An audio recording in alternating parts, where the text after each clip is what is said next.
Bonjour à tous. Bonjour la voix venue du ciel. Salut.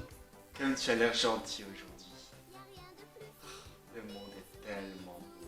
Bah, c'est pas terrible, hein. Guerre, Oui, terrorisme, réchauffement climatique, j'ai vu bien mieux. oui, je sais, mais c'est pas grave. Les humains sont beaux, ils sont solidaires, ils sont gentils. On trouvera à trouver des solutions. Moi, j'ai confiance en tout cas. Mais tu es tellement innocent, mon pauvre gars. Tellement plein de candeur. Tu veux dire que je suis... Non. Euh... Mais non. Mais t'as pas osé. Bonjour et bienvenue dans ce quatrième épisode de La Bibliothèque de l'Histoire, l'émission qui vous parle de livres traitant d'histoire, et je suis accompagné de la voix venant du ciel qui n'apprécie pas beaucoup l'humour. L'humour, si. Le tien, non. Dans l'épisode d'aujourd'hui, nous allons parler de l'un des contes les plus célèbres de Voltaire. J'ai nommé Candide, que j'ai dans un recueil de contes de Voltaire publié en 1972 aux éditions Le Livre de Poche. Et non, je ne fais pas une fixette. Né le 21 novembre 1694 et mort le 30 mai 1778 à Paris à 83 ans, François-Marie Arouet, plus connu sous le nom de Voltaire, est l'un des écrivains français les plus connus du XVIIIe siècle. Écrivain, philosophe, encyclopédiste et homme d'affaires, il est connu pour ses nombreux écrits dont Zadig ou la destinée en 1748, le dictionnaire philosophique en 1764, mais aussi Candide ou l'optimisme en 1759 dont tu dois nous parler. Waouh! Est-ce que tu viens vraiment de résumer la vie de Voltaire en moins de 30 secondes? T'as attrapé une maladie ou quoi? Pas du tout, c'est juste que les gens trouvent les vidéos un peu trop longues, alors je suis allé un peu plus vite. Ouais, c'est vrai. Bon bah je vais faire plus rapidement aussi. Alors, le conte fait à peu près 106 pages et raconte la vie de Candide, un jeune garçon. Après avoir été chassé de chez lui, il parcourt le monde pour survivre et être à la recherche de ses amis qui sont éparpillés et surtout en gardant en tête la maxime de son professeur d'enfance, qui était tout va pour le mieux dans le meilleur des mondes possibles. Le meilleur des mondes possibles étant celui dans lequel il vit. Mais je suis en train de me dire, Candide c'est pas vraiment historique, donc pourquoi en parler ici? Alors déjà mon cher ami, c'est toi qui choisis les livres que l'on traite. Et ensuite, oui, le livre est très ancré dans son contexte historique, le XVIIIe siècle. Et on sait ça parce que Candide est présent à Lisbonne quand un terrible séisme secoue la ville. Et celui-ci a lieu le 1er novembre 1755. La capitale portugaise est totalement détruite et 60 000 personnes sont tuées sur les 275 000 habitants. Si vous souhaitez en savoir plus sur ce sujet, vous pouvez aller voir l'article que l'on a sorti sur culturalist.fr il y a quelques jours. On voit également de nombreux esclaves, ce qui est cohérent avec le XVIIIe siècle. D'ailleurs, le XVIIIe siècle est le siècle des Lumières qui voit apparaître les philosophes des Lumières. Il voit également de nombreux conflits en Europe, comme la guerre de succession d'Espagne ou celle de succession d'Autriche, et vers la fin du XVIIIe siècle, on aura la guerre d'indépendance des États-Unis et la Révolution française. Mais ça, c'est après les événements du livre et la sortie du fameux livre. C'est aussi le siècle qui voit l'apogée de la musique baroque avec Bach et Handel et l'arrivée de la période classique avec Mozart et Beethoven. D'accord. Donc en fait, il rentre parfaitement dans la ligne éditoriale de la chaîne, puisque le conte et ce qui est raconté rentrent complètement dans son contexte et raconte sous ses allures d'histoire un peu mignonne, c'est vrai, une réalité très dure parfois et très inégalitaire. En fait, surtout, le Candide du début du livre, c'est l'enfant que l'on a tous été un jour.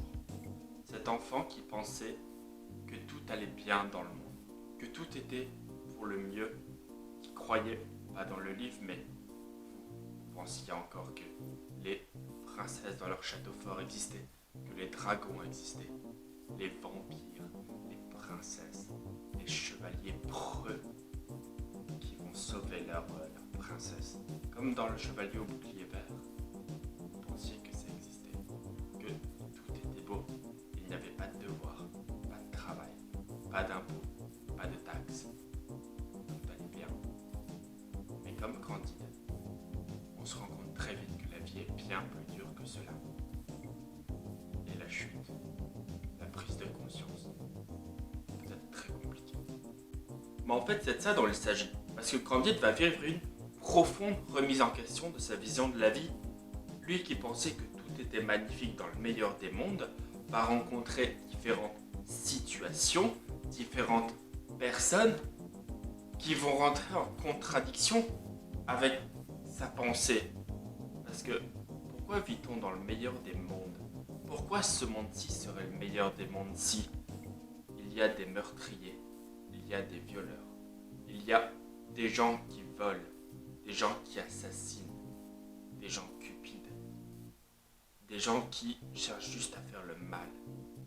Et en fait, cette prise de conscience de Candide, qui est presque comme une claque, sera telle que à la fin du livre, une fois tous ses amis réunis autour de lui, ou ça arrive parfois dans la vie pour certains morts, il va juste retourner à une vie très simple dans une petite maison avec un petit jardin où il cherche juste à passer le reste de sa vie à cultiver son jardin. Parce qu'en cultivant son jardin, il n'a pas d'ennui. Et en ayant une vie très simple, il n'a pas tous les vices qu'il a rencontrés dans sa vie. Les gens injustes. Bon, on est maintenant dans la zone lecture pour que je puisse vous lire un extrait du livre. C'est en fait la fin. Donc, attention, zone spoiler.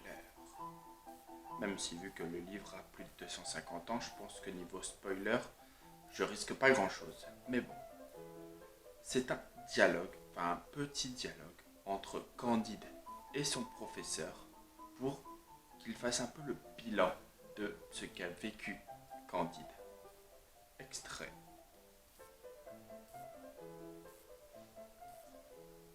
Toute la petite société entra dans ce louable dessein.